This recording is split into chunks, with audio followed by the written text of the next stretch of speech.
All right. Hello, everyone. We're going to get started. Feel free to keep your cameras off and your microphones off. If you want to ask a question, we will have certain designated points for asking questions. So until then, just feel free to keep your cameras and microphones off. Welcome to the Writing Center's webinar on APA 7. We're going to go over APA 7, just the basics today.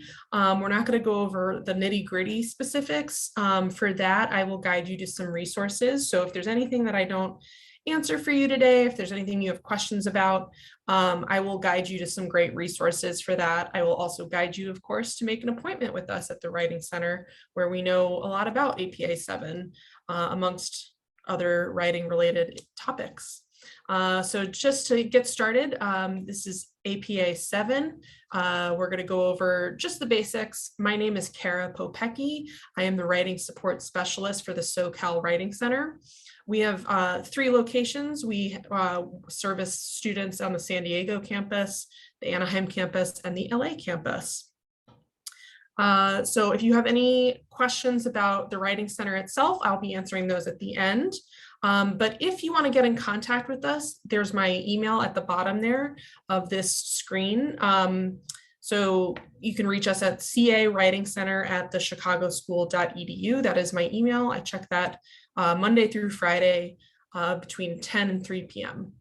So if you have any questions for us, that's the place to send them after this. I am recording this webinar, so if you feel like you missed something or if you want to see something afterwards, I will be posting this to our YouTube page and I will be sharing that with you. So feel free to, check back on this. Don't feel like you need to take copious notes. If taking notes helps you, of course, go for it. But I will be recording this, so it is actually recording right now. So again, just to recap for those of you who might have just joined, I know a few of you just joined us. We're going to keep our cameras and our microphones off until there's a point where I have questions. There will be points where I let you ask questions. I recommend using the chat box for asking questions throughout the presentation. And then at the very end of the presentation, I will have a Q&A where you can really ask questions and things like that. But until then, let's get started. Let's get started on APA 7, the basics. So today what we're going to go over is 3 essential points of APA 7. We're going to talk about formatting, how to do the title page, the body of the paper, and I will give you some tips and tricks. And then we're going to talk about citing, both in-text citations. So we'll talk about some of the basics, how to deal with multiple authors and secondary sources. And then we'll also talk about citing in the reference page and how to cite and how to create a citation for your references page. We'll look at a book, a journal, a website, amongst others. So yeah, let's get started. So my first question for you, feel free to answer in the chat box. Just jot down anything that you notice about a title page. This is a correctly formatted title page for APA 7. So what are some things that you notice about this title page? Just type it in the chat box.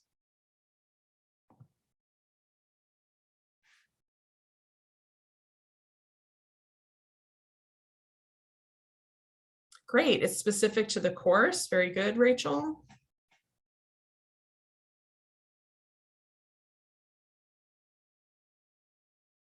What else do we notice? Just some basics. I mean, it might sound pretty obvious, but what are some things that we notice about this title page? There's 3 spaces between the title and the info below, correct? Very good, Michelle.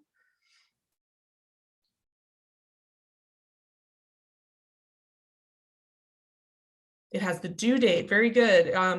Yeah, make sure you always put the date, and it's typically your professors will ask for your due date. Bolded title, very good. Page number in the upper corner. Oh, awesome. You guys are doing great. So everything that you noticed is there, exactly right. So one thing I want to point out for those of you who might be used to APA 6 or a previous form of APA, There is no more running head. So we don't do a running head in APA 7.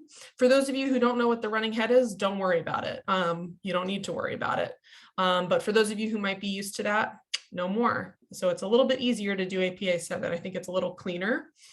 Someone noticed that we leave a space at the top of the page. I would recommend hitting the enter button 3 times to make that space. The headings are bolded. That means the paper title is bolded. We have the page number in the upper right. We also double space the entire paper. So this is going to be throughout as we look through formatting our APA 7 papers, but we double space the entire paper, including this title page. So everything is double spaced.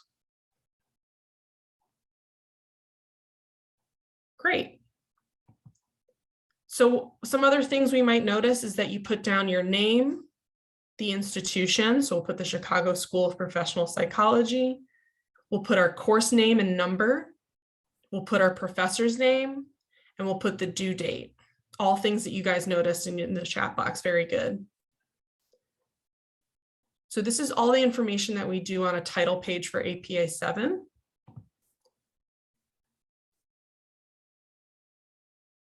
Yes, there's a good question here. How many spaces are there between the title and your name? So you really only have to put 1 space between the title of the paper and your name, but you want to have 3 spaces between the top of the paper and your title, just to make it really centered on that page.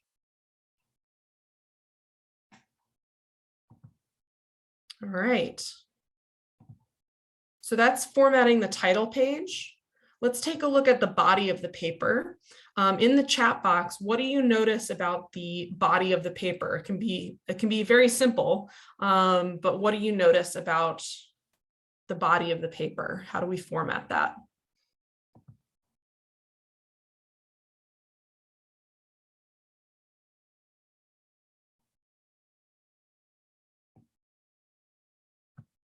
Feel free to enter in the chat box. What do you notice about the body of the paper?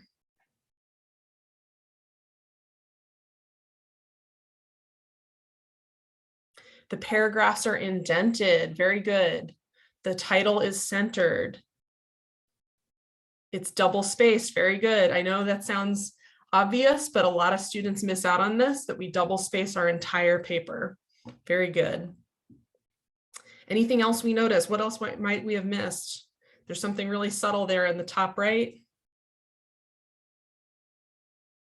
The page number, very good. So we add a page number for the entire paper, including the title page. To do this, we go to insert page number on a Word document. There's also something else here. We have subheadings, and we'll talk about that in a second. So let's take a look at what we noticed. Let's see if we caught everything. So first, the title will appear on the page again. Even though you have a title page, you always put the paper title on the first page of the body of the paper. The title will be bolded and centered. Page numbers continue throughout the body of the document. Some papers require an abstract. This probably won't be relevant to you until you work on something like a dissertation. But if you are working on a dissertation, papers require an abstract. So they're particularly for longer research-based papers. Your abstract appears on page 2 and provides an overview of the paper. This comes before the body. However, most papers, unless you're working on a dissertation or a much longer research paper, you don't need an abstract. So don't worry about that if it's not relevant to you. And then the other thing that we noticed here on the page is our first main level heading. This is bolded and centered for the first one. There's lots of different layers of headings. So depending on how many headings you're going to use in your paper, you're going to have different formatting for each of them. And I'm going to go into more detail about that in a second. Yes, a good question. Just a quick question about where do we align the paper? The paper is aligned to the left. So the body of the paper is aligned to the left. And we do indents for the first, for all the paragraphs. And the indent should be 1/2 inch. So good. So let's notice the next piece. Let's take a look at formatting more parts of the body of the paper. So as someone just asked, the paragraph text should be left aligned with a 1/2 inch indent at the start of each paragraph. Then we have our headings. So our first main level heading is going to be bolded and centered, just like our title. Any subheadings that come after that are additional divisions underneath the main heading. So they should be left aligned and bolded. So that's what we call a level 2 heading. For most of you, you're probably going to at most use level 2 headings. I have a chart that I will show you in a moment about how to do all the different levels of headings. So just in case you need that information, it's again not too relevant until you're working on something like a much bigger paper like a dissertation. Until you're working on a dissertation, I wouldn't worry about it. But for those of you who are working on dissertations, I will show you how to do the different subheadings. You can also refer to the APA formatting guide. I'm going to give you this information at the end. There's some really great resources out there for looking this information up quickly.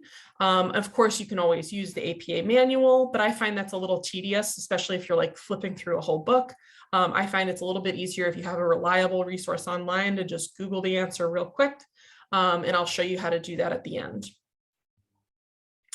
So for now, we have main levels headings of level 1 and level 2. And then here are the 5 different headings. So just real quick, I'll go over these briefly, that we're not going to go into too much detail about this because it probably doesn't apply to most of you. Level 1 heading, again, is centered, boldface, title case heading. And then of course, right after that, the text starts. Level 2 heading is flush left, boldface, title case. And then if you're going to have headings after levels 1 and 2, there's just slight variations, right? So for the 3rd level, it's going to be italics. For the 4th level, it's going to be indented, and it ends with a period. And then finally for the 5th level, so this is really detailed, like you have lots of different level headings. If you have a 5th level, it's indented, it's italics, and it has a period.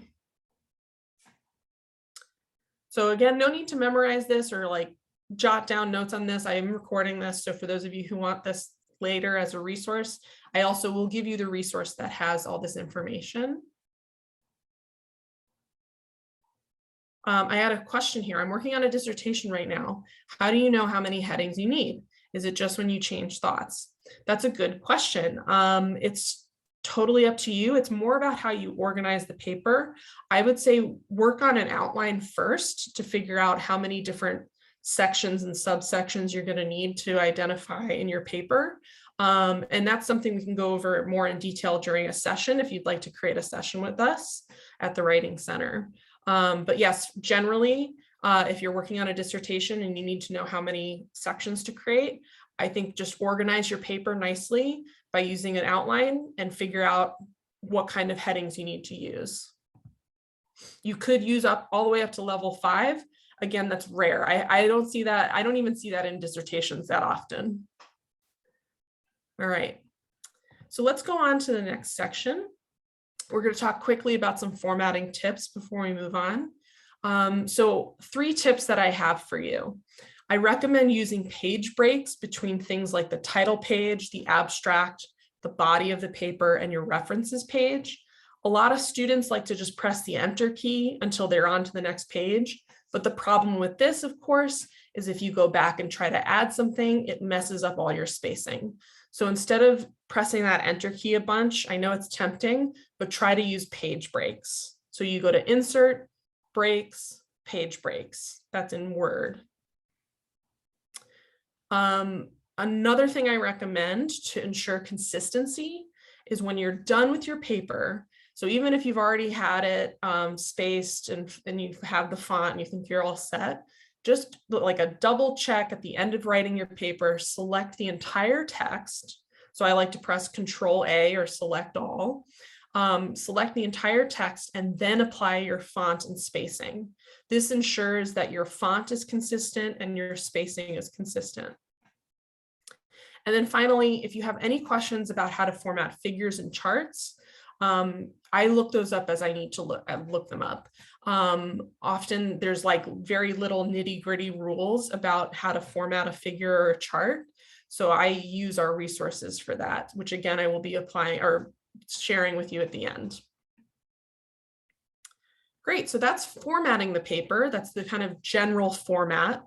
We've gone over how to do a title page, how to do a body page, how to do different headings, and then I gave you some general tips.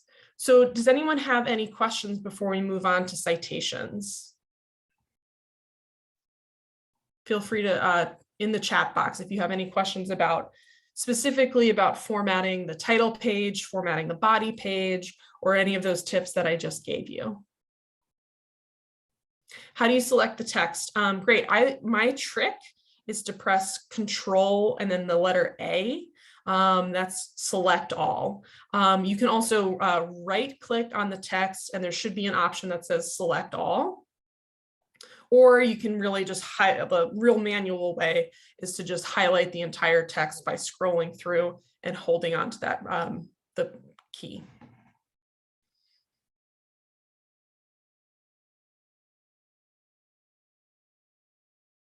Great, I don't see any other questions. Of course, I'll have time for questions at the end. So if you think of something, jot it down and we'll answer it as it comes up. But for now, we're going to move on to citations and look specifically at in-text citations. So I have a question for you, and I'd love to hear some answers in the chat box. Why do we cite? Why is it important to cite in a paper? Feel free to answer in the chat box.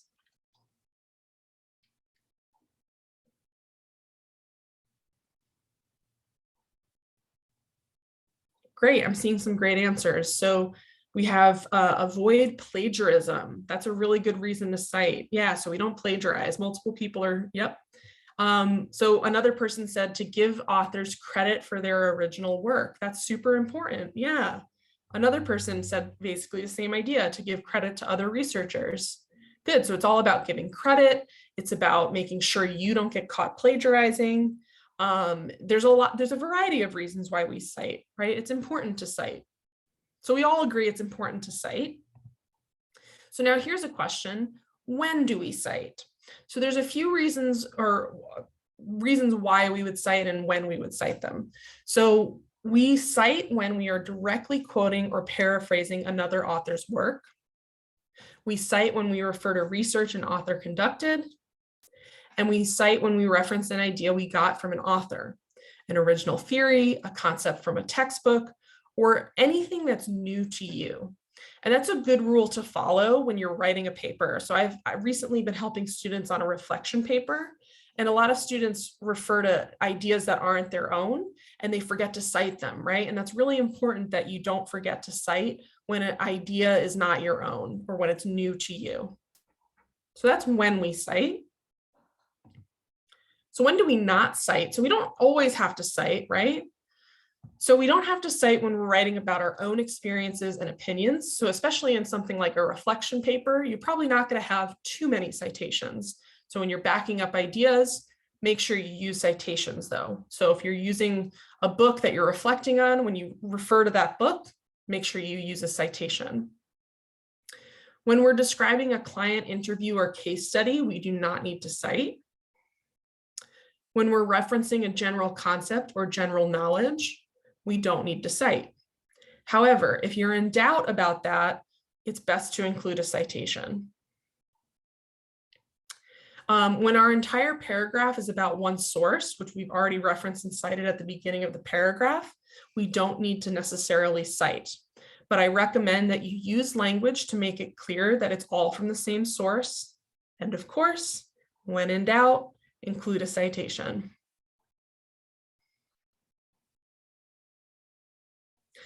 Here's another great question. So the idea of general knowledge, is it general knowledge as it relates to the field or the average reader? That's a good question. And I think that's just up to you to make that call. So I would say if it's general knowledge to you or like an average reader, definitely you don't need to cite that. If it's general knowledge to the field, make sure you know that it's not coming from one specific source, because I think if it comes from one specific source, you're better off citing that. So if it's like a general concept that many psychologists know because Freud invented it, the fact that it does come from Freud might merit a citation from Freud as an example. So always, when in doubt, include a citation. So let's talk about the basics of in-text citations. An in-text citations lets your reader know where in your references list you're citing. So that's really what a citation is all about in the text. It's about kind of helping map where to look in the references page. So to do that, we include two pieces of information as best we can. We include the author and the year. And we provide, that provides most of the information that you need in most cases. You can include the author's name in the parenthetical citation or in the narrative. So what do I mean by parenthetical? It's simply a citation that comes at the end. So for this first example, citations take practice, parentheses, Smith, comma, 2020, and parentheses. That's a parenthetical citation, or a citation that comes at the end. It's a fancy way to just say it's a citation that comes at the end. A narrative citation is one that you include in your writing. So saying Smith argued that citations take practice, that's what we call a narrative citation. Of course, if you're using a direct quote, make sure to include the page number after the quote. So if you're doing, in this example, this is a narrative citation. As Smith 2020 stated, when it comes to APA style, practice makes perfect, end quote. Make sure you put the page number right after.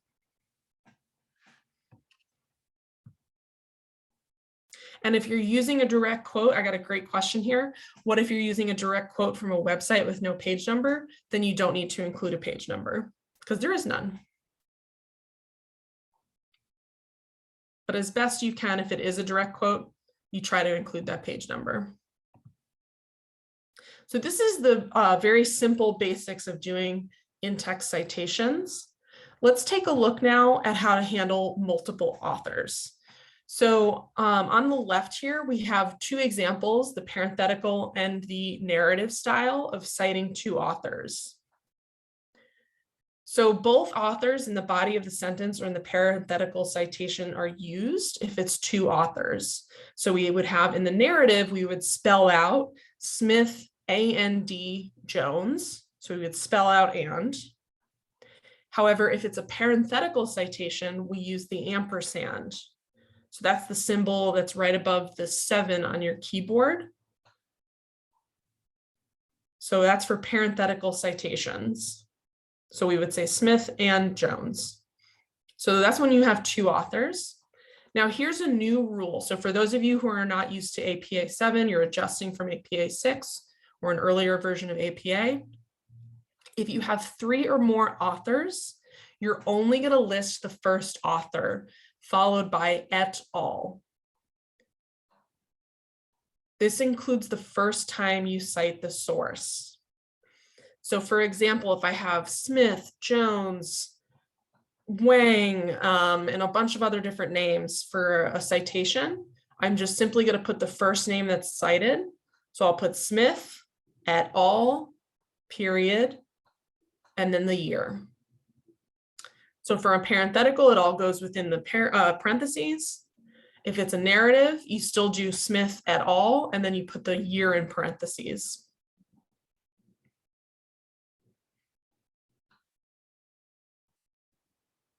Another great question. So is there a rule on when to use a narrative / body citation as opposed to a parenthetical? No. So you can, it's totally at your discretion when to use a parenthetical versus a narrative citation. It's just more a matter of like what makes sense in the flow of your writing. So I find that narrative citations are really helpful at the beginning of paragraphs. So saying like Smith and Jones claim ... Whereas if you have something at the end of the paragraph, it's usually a little better to err towards the sides of doing a parenthetical. But again, it's totally up to you how you use your parenthetical versus narrative citations.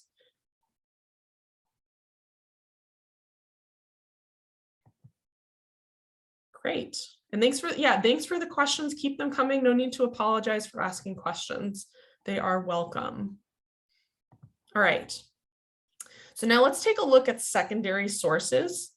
So a primary source is the original research, and a secondary source is the source you're reading about. So in this example, let's say that our original research is by B.F. Skinner, and we're reading about it in a textbook by Jones. So when referencing a primary source you did not personally read, you should cite the secondary source you did read. So use the author and the year for both, plus the words as cited in. So this is really helpful for those of you who are citing something from a textbook and that textbook cites someone else. So for example, the original research done by Skinner. So we'll say Skinner, 1953, comma, as cited in Jones, comma, 2017. So note in your references section, you only need to list the secondary source, e.g. the textbook, only. You don't need to reference Skinner in the references page as an example.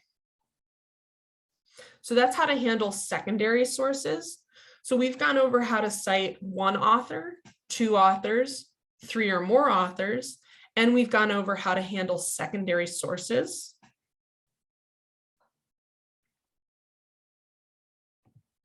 So now let's look at some special cases.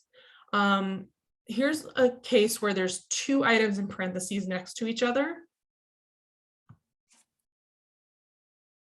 So you would never separate them. You would put them together in the parentheses.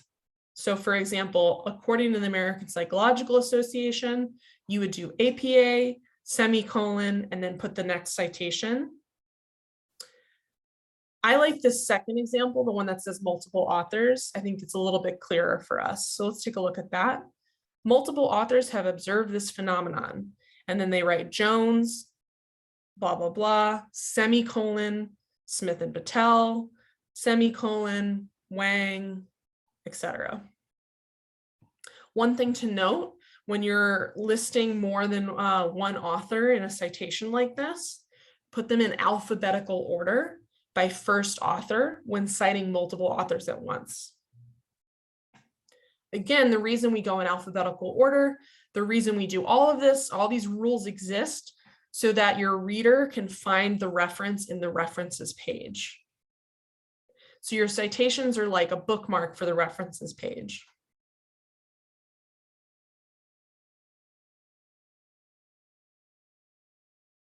Great, and some more special cases. What if you can't find an author? Especially like we use a lot of websites these days, like what happens when you can't find the author? Use the title of the article or book instead. Make sure if it's an article, you put it in quotation marks. If it's a book, you put it in italics.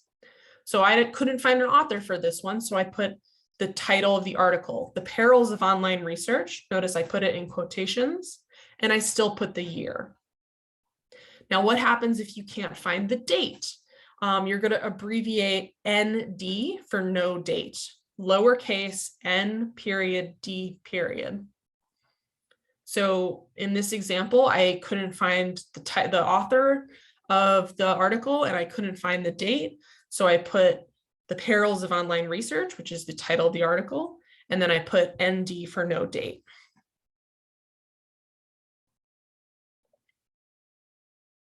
Of course, as best you can, you're going to want to try to include an author. You're going to want to try to include a date, but sometimes in rare cases, it happens where you just can't find one. And this is what you do in those circumstances. So before I move on to the references page, let me ask if you have any questions about specifically in-text citations. Great question. I have a question here about the no date thing. So if there's no page number, like from an online resource, do you have to put ND? No, you do not. You just simply don't, you just omit the page number. So if you got something from an online resource and you don't have a page number, you just simply omit it. You don't put it. These are great questions. Keep them coming. Any other questions about in-text citations? I know I covered a lot here.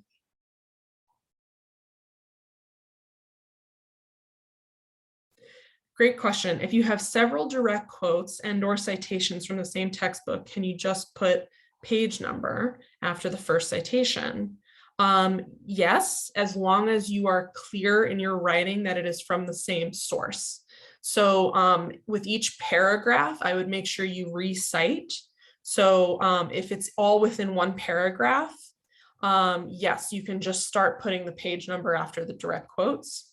My one thing for writing, like as a writing style, I would recommend avoiding over quoting in a paragraph. You don't want to have too many direct quotes in a paragraph. So this is just like a writing rule.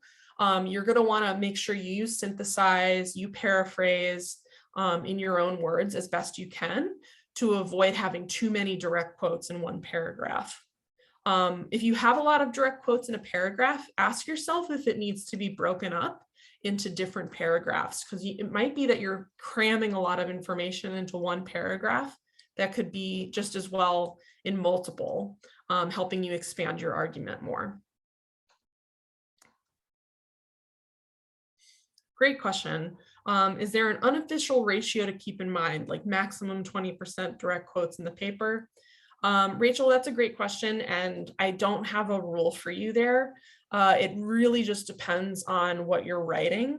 I would say in a paragraph, I personally am a fan of using a maximum of one direct quote. If you need to use more than one, that's okay. I would say if you're using 3 or more in a paragraph, that's a lot. And it's worth asking yourself, should I break this up into multiple paragraphs? So that doesn't totally answer your question about the paper holistically, but hopefully that answers your question about a kind of paragraph by paragraph level.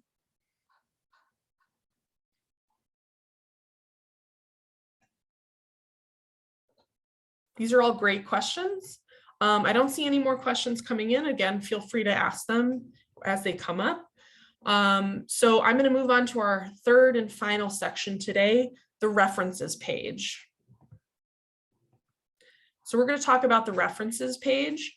This is the part that comes at the end of the paper. Oops, here we go. My clicker wasn't working. There we go. So references. We're going to talk about formatting basics. We're not going to go into excruciating detail because the references page can get very, very detailed, but we are going to go over some of the basics. So types of information you want to include. You want to include the author, the publication date, the title, the publication, editions and editors, the publisher, and the DOI or URL. Of course, you're not going to always have all of that information, but as much of it as you can provide, the better. So to note, make sure your references are in alphabetical order by author. You're going to use a hanging indent. So all lines after the first line of the references page will be indented by ½ inch. I'll show you how to do that in a moment. And then be sure to follow rules about capitalization and italics for each type of source. So there's lots of nitty-gritty rules about this, and we'll get into some of them, not all of them, but we'll get into some of the more important ones that you need to know. So real quick, how to format the hanging indent. So for those of you that use Word, that's what I use. That's what I'm using here as my example. You're going to want to make sure you can see your ruler first and foremost. So go up to, I believe it's View, and then you click Ruler, and you make sure you click the little checkbox next to the word ruler. And then this ruler should appear at the top of your page. So once this is at the top of your page, I want you to highlight your references only. So make sure you don't do this to the rest of your paper because this is only the references page. So you'll highlight the references page. And you're going to take the bottom part of this little, like a trapezoid triangle at the bottom there, and you're going to drag it over to the 1/2 inch mark. So one more time, you're going to take that kind of trapezoid triangle looking thing at the bottom, and you're going to drag it to the 1/2 inch mark. If you grab the little rectangle, it takes both of them. So make sure the top triangle stays at the 0 inch margin, and the bottom triangle moves to the 1/2 inch mark. This helps you do a hanging indent. I've heard from people that use Mac that you can click the right key or the right mouse button and click insert hanging indent. I personally have never used that, so I'm not sure if it works or not. So see if it works for you. I'm personally a fan of doing the manual ruler way. So just to recap real quick, go to view, make sure you click ruler. Once your ruler shows up, sometimes it's already up there, so don't worry about clicking view ruler if it's already appearing for you. Highlight your entire references page. Make sure you don't highlight the paper. And then you're going to drag that bottom triangle to the 1/2 inch mark. If you have any issues with this, if you have any questions about this, feel free to make an appointment with us at the Writing Center. We can help you figure this out. It's pretty simple, but it is one of those tricky things, like the first time you do it, it might be hard to figure out. So if you have any questions or issues, feel free to make an appointment with us at the Writing Center and we'll help you figure it out. So this is what it should look like, the references page. Notice Amadi is all the way to the left. And then everything after that, so cross-sectional, family studies, everything after that is a 1/2 inch in. That's a hanging indent.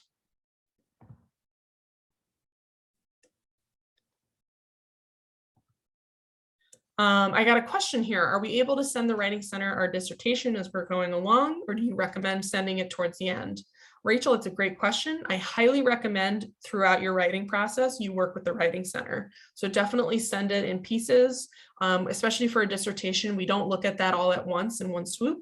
We do hour-long appointments. So that typically means we get through about 10 to 15 pages of your work. So definitely make an appointment with the Writing Center piecemeal, or I recommend as you're writing. So if you're kind of just starting, or if you're halfway through and you're bumping up against issues, definitely make an appointment with the Writing Center so we can help you address them so you don't keep making the same mistakes or you keep having the same issues. Great question. Yeah, no matter what point you're at in the dissertation, feel free to send it. So if you're in the brainstorm phase, please come in, we'll help you.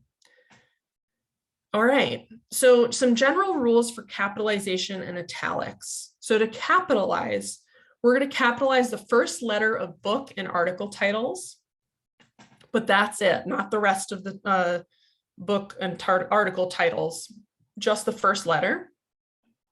We're going to capitalize the first letter of subtitles. So this is the word after the colon.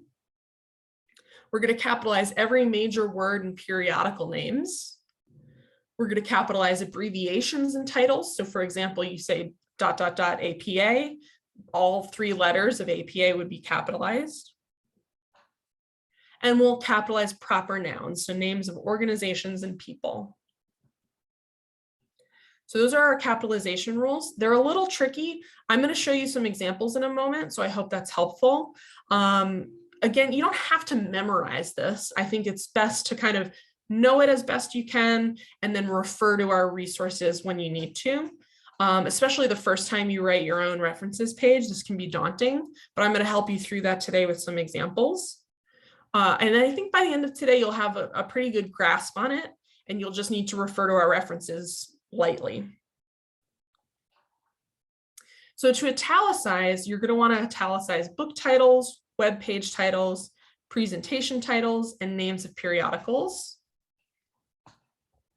You do not italicize titles of journal articles. So those are the nitty-gritty rules around capitalization and italicization. Is that a word? Yeah, sure, it's a word. So now let's take a look at an example.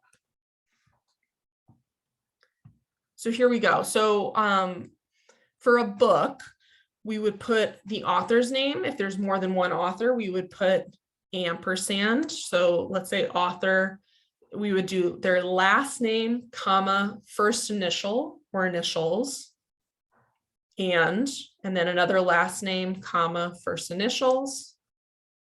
We would put the copyright year of the book. Notice we put the title of the book and the first letter is capitalized, but the rest of the title is not. We would put the edition number if there is one. Again, if there isn't one, that's okay. We'd put the publisher if we can find one. And if we're citing a book, not always will we have a DOI or a URL, but if you did get it from like a book online somehow, you would put the DOI or URL.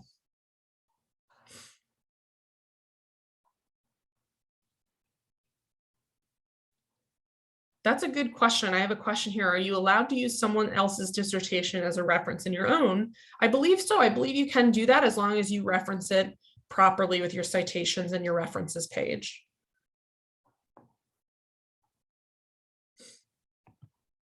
So let's take a look at how to reference a journal article. We're going to want to put the author, the year. Notice the title of the article. The first letter is capitalized, the rest of it is not.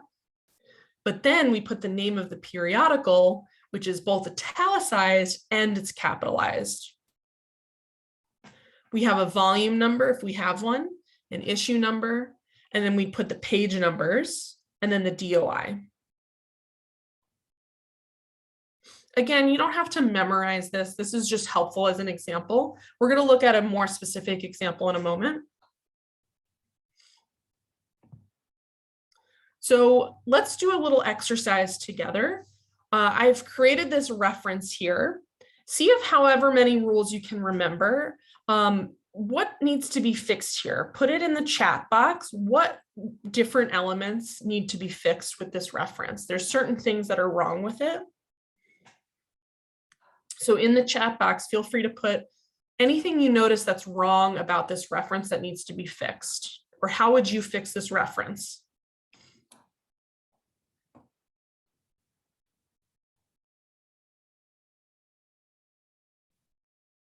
Good, so we would have capitalization in the title, needs to be fixed. There's no page number after the volume number, that's a good point. It needs to be double spaced. Very good. Yay, we remembered. The whole paper is double spaced.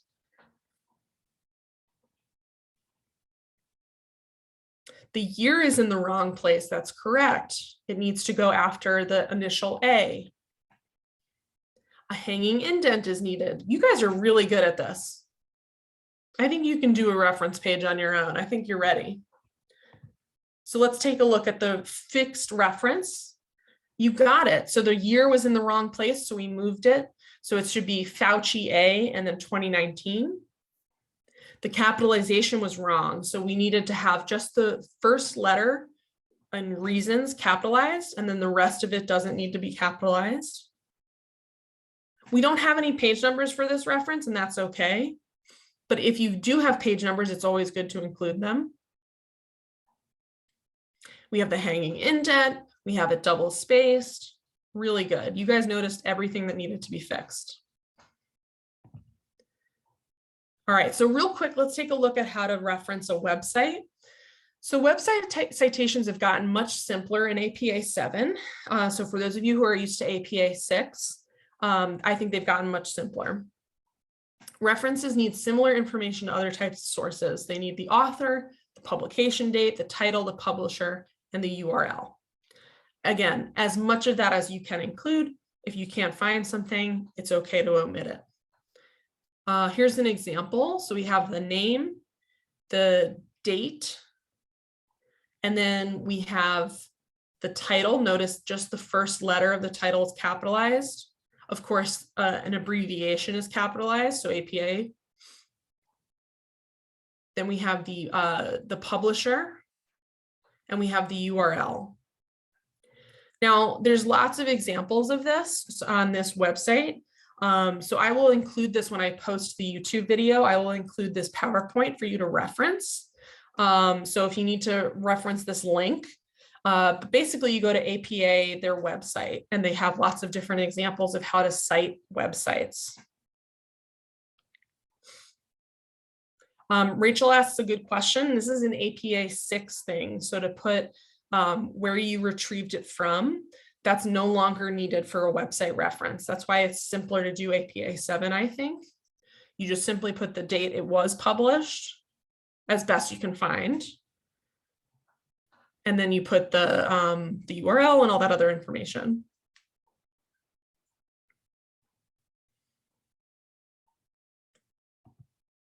All right, so we're going to practice together now. I've given you some basic information. I've put an author or authors. I've put a publication year, a title, a publisher, and a DOI. So now I want you to practice writing this out.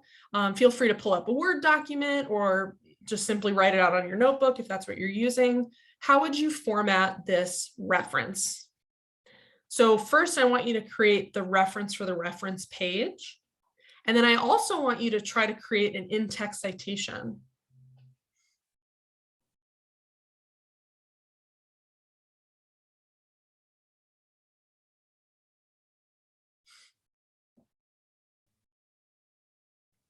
So I'm going to give you guys a few minutes to do that.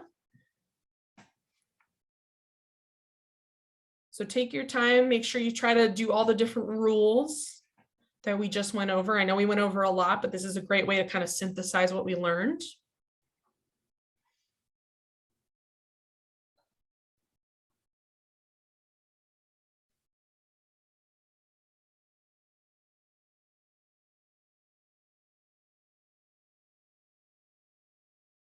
Rachel asked a good question. If there's no date for whatever reason, do you put ND? Yes, you would put ND in your references page if you can't find the date.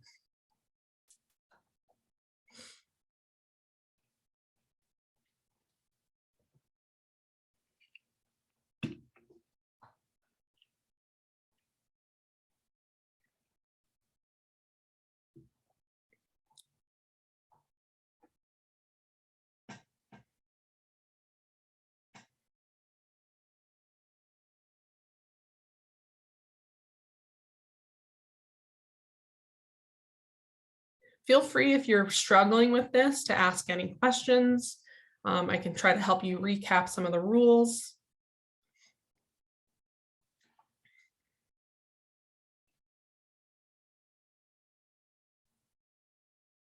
I'm going to give you about 1 more minute.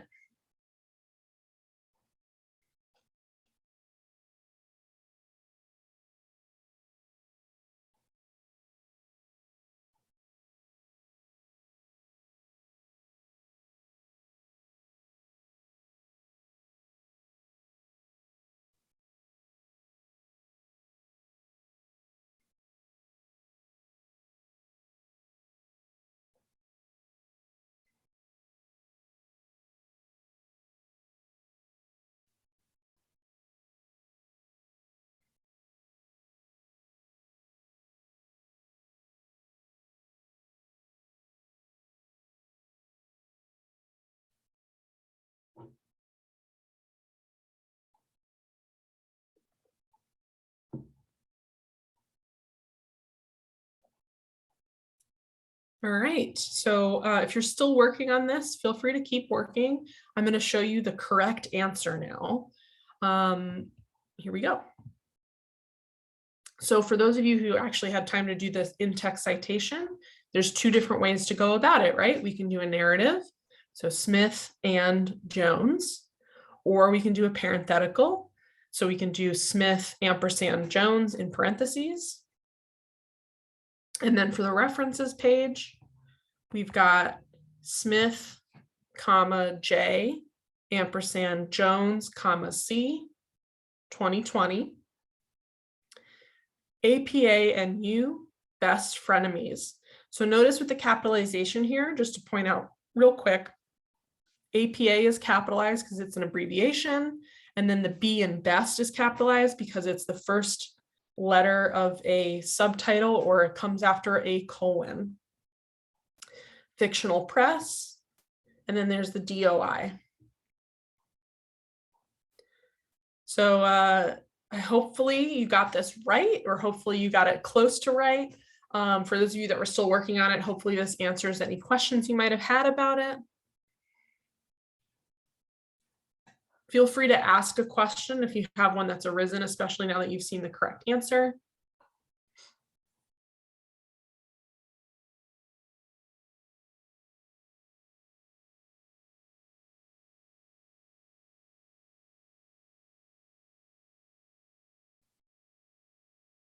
Great, I'm not seeing any questions. Again, if you have any, feel free to ask them. We just went over the references. So we went over how to do a references page, how to create a hanging indent, how to do multiple authors, how to do a book, how to do a journal. So if you have any questions about a references page, feel free to ask.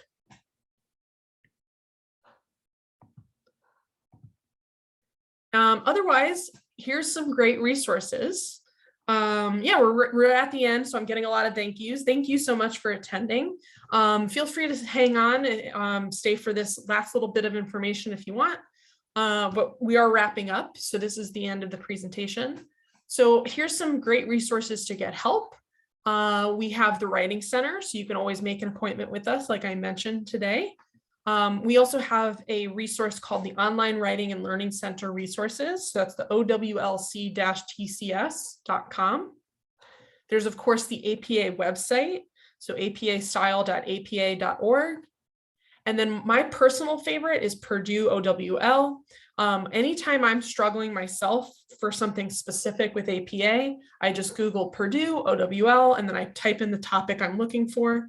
And 9 times out of 10, or not really 99 out of 100, I find my answer. So again, if you have any other questions, feel free to reach out to us at the Writing Center. My name's Kara Popecki. You can reach us at cawritingcenter@thechicagoschool.edu. I have a question here. I'm getting a lot of thank yous. Thank you so much for attending, and thank you for thanking me. I appreciate that. It's my pleasure to do these webinars. So again, if you have any questions or if you have any requests for future webinars, feel free to drop that in the chat box. So I have one question here. From Rachel. I've been uploading my dissertation articles into RefWorks and having them do the citation. Is that typically reliable to be correct? I'm going to say no. So that is not always the most reliable way to do that. So I would definitely recommend trying to do them on your own, or at the very least, when you use a reference place like that, check your work. So if you're using something like RefWorks, make sure you double check your work, because I personally don't find them to be the most reliable. They don't have the nitty-gritty rules. And now you know the rules, so you should be able to do them on your own. And if not, if you're using something like RefWorks, definitely check your work.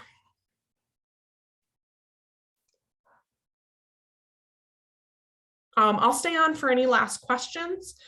You're free to go, so I will be shutting this off in a few moments, but until then, feel free to ask any questions in the chat box.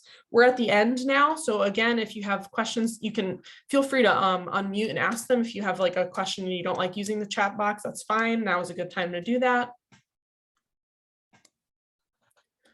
Rachel asks, how long do we typically need to give ourselves to make an appointment with the Writing Center? That's a great question. So it depends on what you're working on. I know, Rachel, you said you're working on a dissertation. I would make several appointments for a dissertation, but let's say you've only got a few pages or you're just starting. That's probably a 1 appointment kind of thing.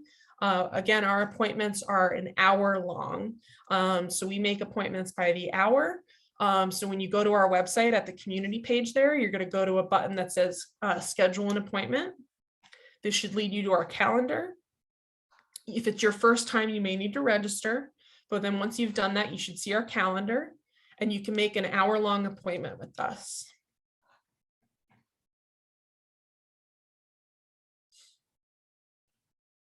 Michelle asks, is something as casual as a discussion post, do we need to use citations, or is it reserved for more formal projects such as papers? Michelle, I would err on the side of caution, and I would definitely use a citation, even if it's a discussion post. So if you're citing something, you know, make sure you use a citation. So if it's anything that you didn't come up with, use a citation, because you don't want to get in trouble for plagiarizing if you can avoid it. You're welcome. Rachel asks, let me scroll up here. And you mentioned the Writing Center can be helpful for organizing your dissertation in general. I have so many thoughts, but I'm super unsure how to make it flow. Absolutely. Come talk with us at the Writing Center. We're here to help you at any phase of your writing process. So if you're kind of at the beginning, you're at the brainstorm phase, or if you're just at the organizing or outlining phase, feel free to come in and we'll help you kind of talk through what you need to talk through. And I find that's one of the most helpful ways to use the Writing Center, is to just talk with someone and work out your issues. I find that's one of the best ways to use us. So I highly recommend it. Rachel, I'm looking forward to meeting you at the Writing Center.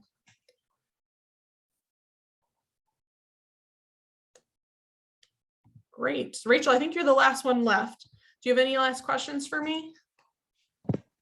No, this has just been super helpful. I really appreciate it, because it's been so just the dissertation, the classes I feel like I can do. So I'm working on my doctorate in applied clinical psychology.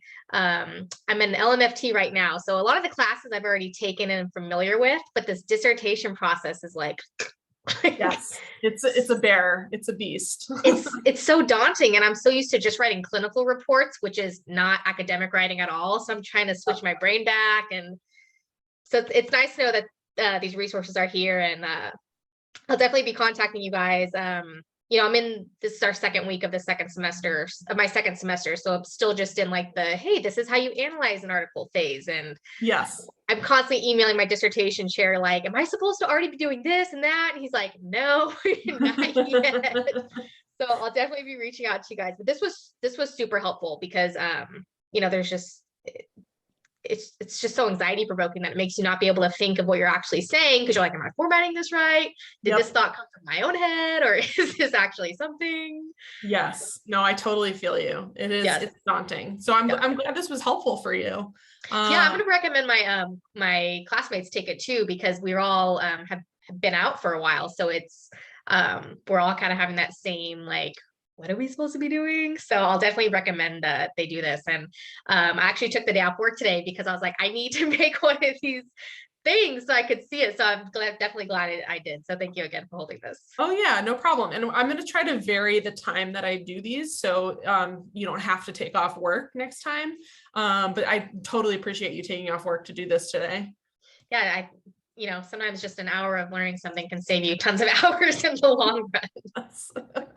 I feel you. Well, thank you so much, and I will definitely be in contact. All right. You're welcome, Rachel. Thank you so much. Thanks. Bye. Bye.